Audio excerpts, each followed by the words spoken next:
قل ما كنت بدعا من الرسل وما أدري ما يفعل بي ولا بكم إن أتبع إلا ما يوحى إلي وما أنا إلا نذير مبين قل أرأيتم إن كان من عند الله وكفرتم به وشهد شاهد من بني إسرائيل على مثله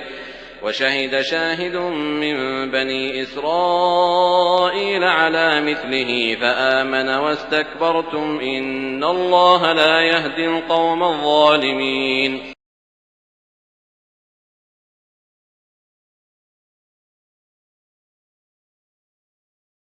With me today, Rabbi Daniel Lapin. He's truly one of the great Bible scholars of America.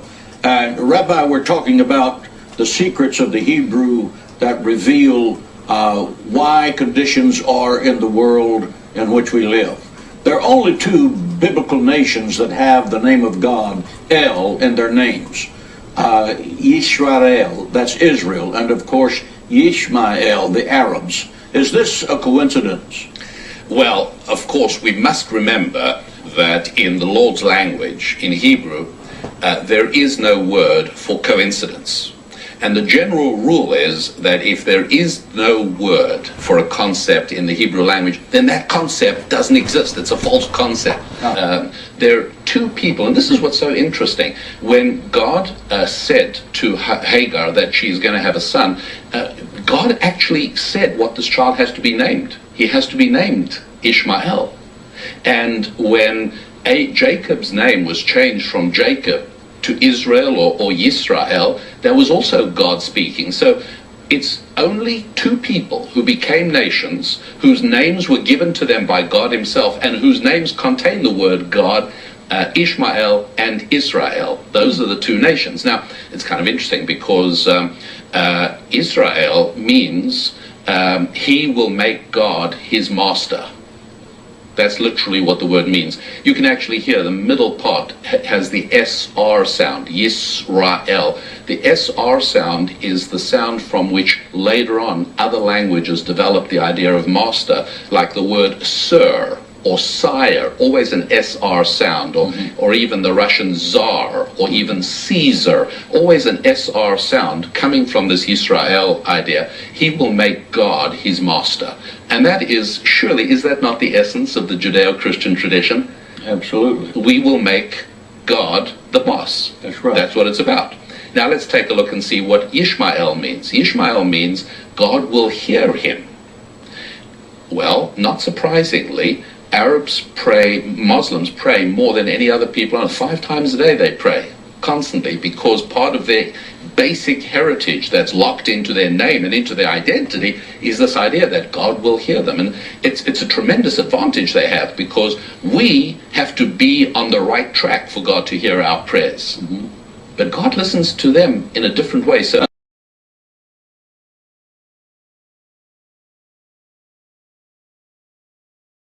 comment eux ils disent Dieu? Allah, c'est le même mot. Allah, ça vient de El, comme beaucoup de mots arabes viennent de l'hébreu. Allah. Chez l'Israël, chez Ishmaël. Vu que Dieu, de façon pareille, a donné son nom à Ishmaël, comme il a donné à Israël. Le nom de Dieu, c'est El.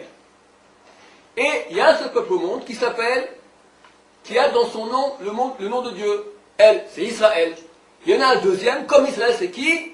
Ishmaël. Vu qu'il sert Dieu. Le Rabbi Haim Vital, un des plus grands kabbalistes de tous les temps, écrit il y a 500 ans, de plus il est fils d'Abraham, donc il est béni. Et Abraham a imploré Dieu, bénis Lou Yichile Fanecha Ishmaël, que bénis Dieu.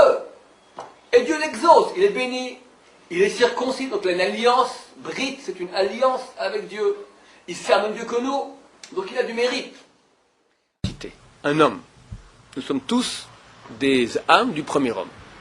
Alors que tous les autres êtres humains sont appelés des Bnei Adam, des fils de l'homme. Nous sommes une seule entité. Maintenant, il y a un peuple qui est aussi appelé Adam. C'est Ishmaël. Il est appelé Père et Adam. Homme, c'est un homme. C'est la seule religion au monde qui sert le même Dieu que nous.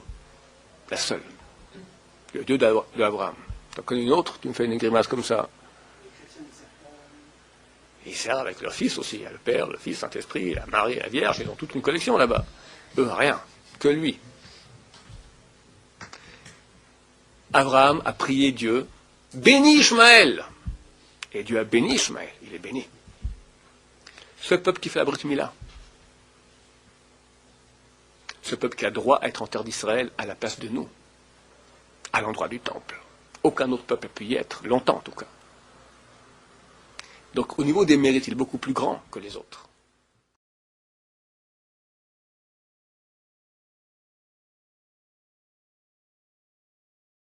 Meanwhile, I would like to give the word a little bit to Abrahamson.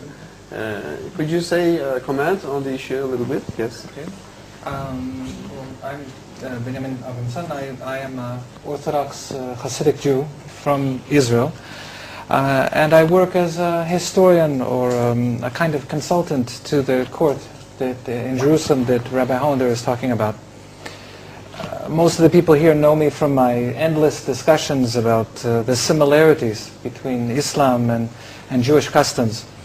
I like very much to talk about common prayer customs between Islam and Judaism, about the similarities in architecture between the masjid and the synagogue, between the similarities of the calendar, the Jewish holidays and customs. But it's clear to me that there's more than just similarities, that they obviously go back to a common root and a common faith. When talking about a common heritage, in our Jewish literature we are taught that there is such a thing as a common faith, a fundamental religion which all men are born into. And this is a basic faith which is obligated on all mankind. In the past, we've called it by different names, Yirei Shamayim, which means the fear of the people who have fear of heaven, Ger Toshav, or Bnei Noach, the children of Noah, or during Hellenist times in Greek it was called Theosebea. And according to the school of thought of Rabbi Ben Moseg, this fundamental faith is also called by the name Islam. In the Torah, everywhere that the word Kenite, Keni, which means the children of Jethro, is translated to the Aramaic translation and Targum Onkelos, the word that is used is Salamai or Muslamai. Some have suggested that this refers to the great number of non-Jewish believers who came to sacrifice the Qurban Shlamim in Jerusalem together with the Jews. Salamai, Muslimai, Muslimi. This could be a clear indication in our literature that Islam is an ancient religion dating back to the time of the Second Temple, or even earlier.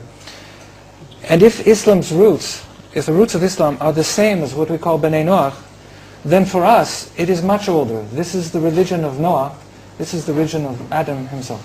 The closeness of Islam and Judaism has always been understood by biblical scholars until recent years. The close relationship with the Jews, the 10 lost tribes, the Arabs, the Rechabites, all this was assumed to be true. It was only with the advent of German revisionists like Wellhausen and Buchler and others that this began to change.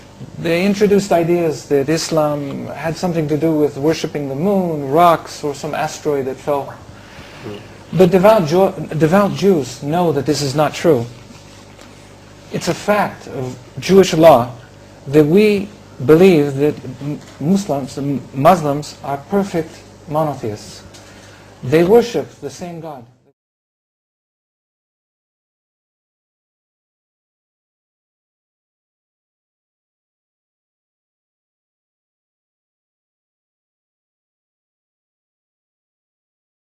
Is mentioned by name in the original scriptures. The Old Testament, according to Christian authorities, was preserved in the Hebrew language, and the New Testament in Greek scriptures, Greek language. In the Old Testament, in the Song of Solomon, chapter 5, verse 16, in the Hebrew language, it reads, I'm sure Brother Swaggart would appreciate it, because I thought I heard him say that he knows Hebrew and he knows Greek. In the Hebrew language, it says, Hikko mamittakim vi kullo Muhammadim zahdudi vi zahrei bainat Jerusalem. Song of Solomon, chapter 5, verse 16. The word Muhammadim is Muhammad, im, I am im. Im is a plural of respect in Hebrew.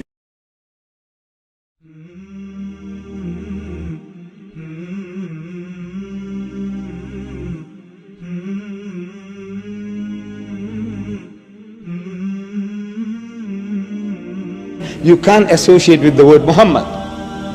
You read it 1,000 times, altogether lovely, altogether lovely. Or let's say in another language, the praised one, the praised one. Muhammad means the praised one. But he said the praised one, the praised one. You can't think that he's talking about Muhammad, though Muhammad means the praised one. You have no right to translate names of people.